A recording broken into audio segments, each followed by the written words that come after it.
أشهد أن لا إله إلا الله وحده لا شريك له وأشهد أن محمدا عبده ورسوله اللهم صل وسلم وكرم وبارك على سيدنا ومولانا محمد مفتاح باب رحمة الله مدد ما في علم الله صلاة وسلاما دائمين بدوام ملك الله وعلى آله وصحبه ومن والاه ولا حول ولا قوة إلا بالله.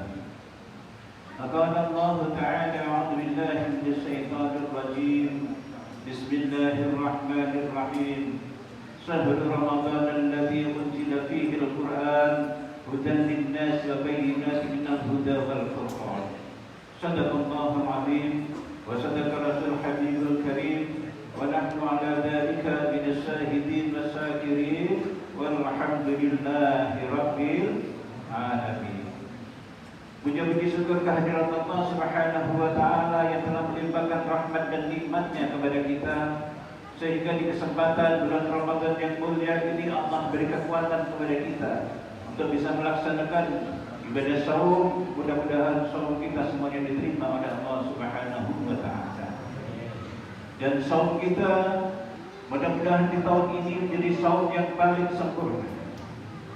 Karena kita sudah prediksi dan kita siapkan dengan beberapa bulan yang lalu minta keberkahan di dalam bulan Ramadan.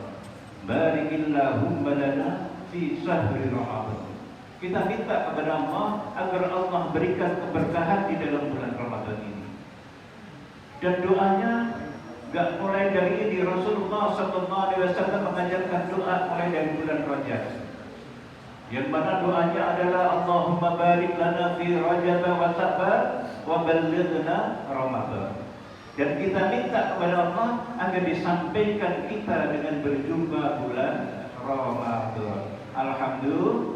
Alhamdulillah ketemu bulan Ramadan, bulan yang penuh daripada rahmatnya Allah, bulan yang mana pengampunan Allah akan diguyurkan kepada hamba-hamba yang dikehendaki oleh Allah Subhanahu wa taala. Dan bulan yang apabila kita keluar dari Ramadan tersebut adalah itu minan nar, bebas daripada api neraka Allah Subhanahu wa taala. Ini dambaan seluruh manusia, kepingin bebas daripada api neraka. Orang yang bebas dari api neraka Allah Subhanahu wa taala berarti orang yang mendapatkan rahmatnya Allah Subhanahu wa ta'ala. Beruntung. Makanya Allah Subhanahu wa ta'ala ketika memasukkan hambanya ke surganya Allah, apa kata Allah? Fadkhuli jannati bi rahmati. Masuklah engkau kepada surgaku dengan mendapatkan daripada rahmatku, kata Allah Subhanahu wa ta'ala. Karena sebesar apapun dan sebanyak apapun amaliyah kita, ibadah kita, tanpa mendapatkan rahmat daripada Allah Subhanahu wa taala, maka sia-sia. Salawat salam tetap tercurah kepada junjungan kita baginda Rasul Nabi kita Muhammad sallallahu alaihi wasallam, kepada keluarganya, para sahabatnya, dan kita selaku umatnya tiada lain mengharap selalu kepada Allah Subhanahu wa taala agar Rasulullah sallallahu alaihi wasallam senantiasa nanti memberikan syafaat kepada kita. Kapan Rasulullah akan memberikan syafaat bagi baginda Rasul? Ketika sakaratul maut, Rasulullah ada di samping. Ketika di dalam kubur, dimasukkan ke dalam kubur, Rasulullah mendampingi. Ketika di mahsyar, hari yang amat genting, Rasulullah Muhammad sallallahu alaihi wasallam memanggilnya, "Ta'ali wahai umatku, kemarilah hai umatku, ta'ali, kemari. Rasulullah akan berikan pertolongan kepada umatnya.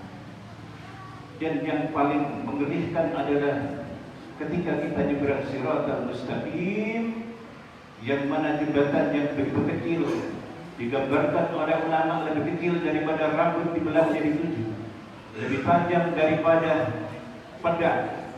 Di dalam kegelapan, seseorang akan melintasi jembatan tersebut. Sungguh beruntung seseorang yang bisa melewatinya. Siapa mereka yang beruntung di antaranya? Mereka adalah orang-orang yang istiqomah ketika salat berjamaah di waktu di rumah Allah Subhanahu wa taala. Mereka yang beruntung. Kenapa beruntung? Apalagi kalau kita melihat di dalam hadis yang mana man takbiratul ula ma'al imam, barang siapa yang bertakbir pertama dengan imam, berarti gak ketinggalan rakaat pertama sampai Fatihah belum selesai, sudah kita ikutin Allahu Akbar dengan imam. Maka ketika nyebrang siratal mustaqim kalau bakil khatib seperti kilat yang menyambar, secepat kilat itulah akan nyebrang siratal mustaqim.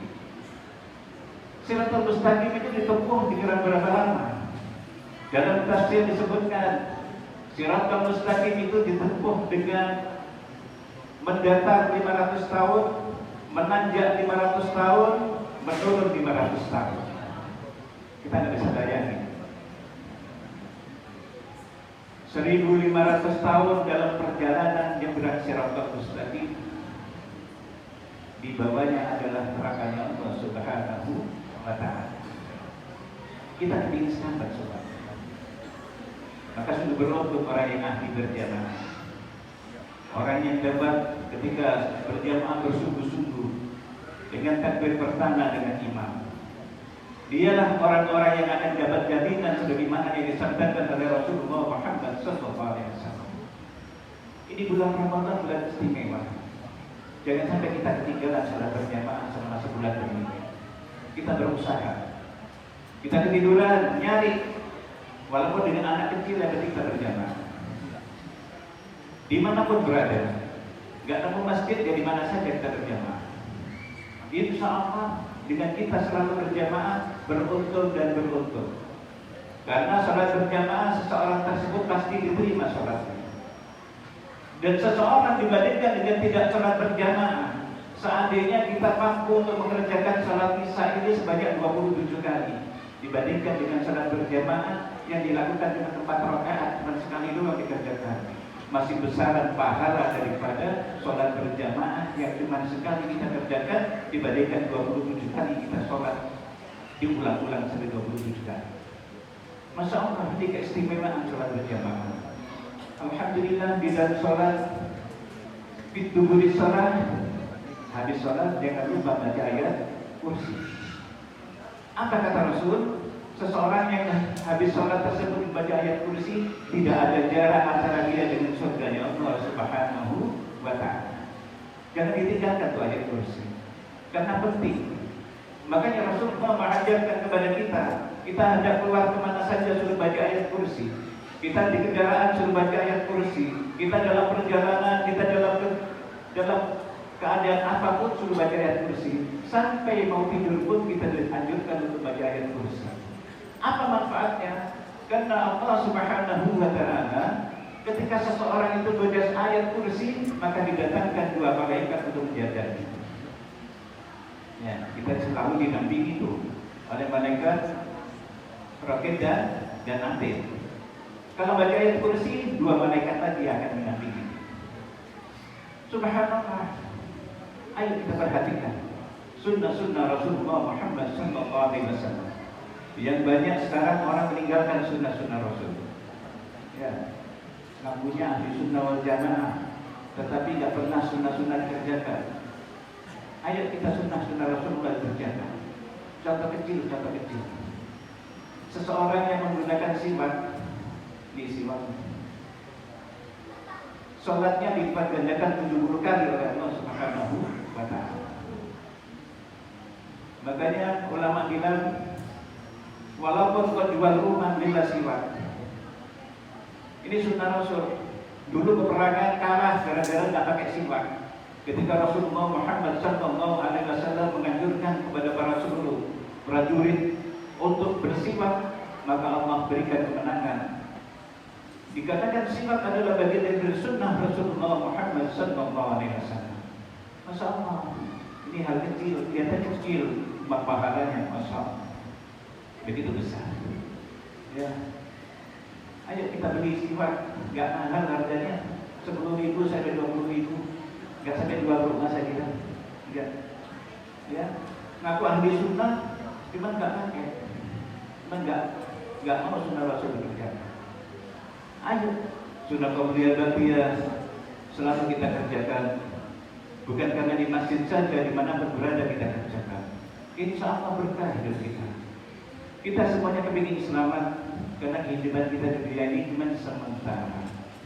Mudah-mudahan seluruh amal ibadah kita di tahun ini menjadi ibadah yang sempurna, ibadah yang diterima oleh Allah Subhanahu wa Ta'ala, dan kita jadikan hamba-hamba yang makin meningkat keimanan dan takwa kita kepada Allah Subhanahu wa Ta'ala. Nah, judulnya kultum, mohon maaf kalau kalian ayatnya. Insya Allah di lain waktu kita bertemu. Mudah-mudahan Allah panjangkan umur sampai ketemu di bulan Ramadan di tahun yang akan datang. Amin ya rabbal alamin. Assalamualaikum warahmatullahi wabarakatuh.